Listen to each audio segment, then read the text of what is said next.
আসসালামু আলাইকুম। বিসমিল্লাহির রহমানির রহিম। শ্রম আইন নিয়ে আলোচনা করার জন্য আরো একটি পর্ব নিয়ে আপনাদের মাঝে উপস্থিত হলাম। আমি হুসাইন আহমেদ আকাশ, সাধারণ সম্পাদক, বাংলাদেশ প্রগতিশীল নির্মাণ শ্রমিক ফেডারেশন। আশা করি সকলে ভালো আছেন।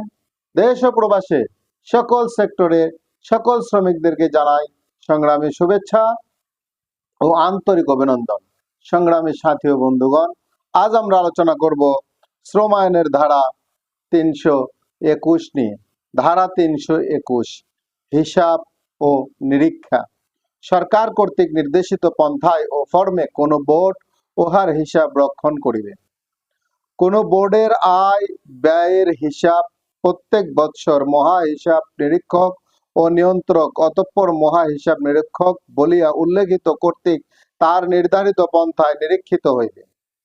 নিরীক্ষার উদ্দেশ্যে মহা হিসাব নিরীক্ষক অথবা তাহার নিকট হইতে ক্ষমতাপ্রাপ্ত কোনো ব্যক্তি বোর্ড সকল রেকর্ড, বই, হিসাবপত্র, ক্যাশ ভান্ডার, দলিল, দস্তাবেজ অথবা অন্য কোনো সম্পত্তি পরিদর্শন করিতে পারিবেন এবং বোর্ডের কোনো সদস্য বা কোনো কর্মকর্তা এবং কর্মচারীর জবানবন্দি গ্রহণ করিতে পারিবেন।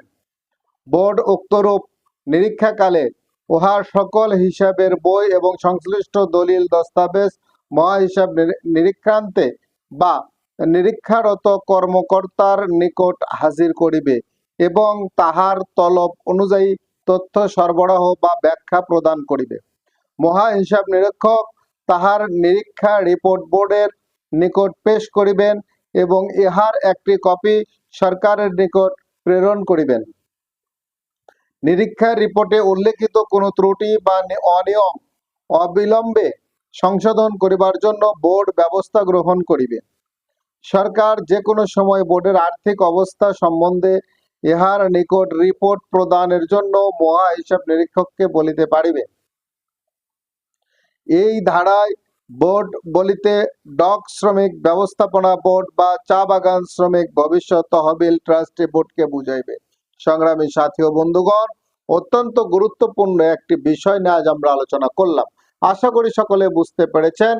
দেশের প্রচলিত আইনের প্রতি শ্রদ্ধাশীল হয়ে এদেশের সকল মালিক এবং শ্রমিকগণকে শ্রম আইন মেনে চলার অনুরোধ রেখে সকলে সুস্বাস্থ্য দীর্ঘায়ু কামনা করে আমার নিজের জন্য দোয়া চেয়ে নিয়ে এই পেজের ভিডিওগুলো বেশি বেশি শেয়ার করে এদেশের কোটি কোটি শ্রমিকদেরকে দেখার সুযোগ করে দেওয়ার অনুরোধ রেখে আজকের পর্ব এখানে শেষ করছি।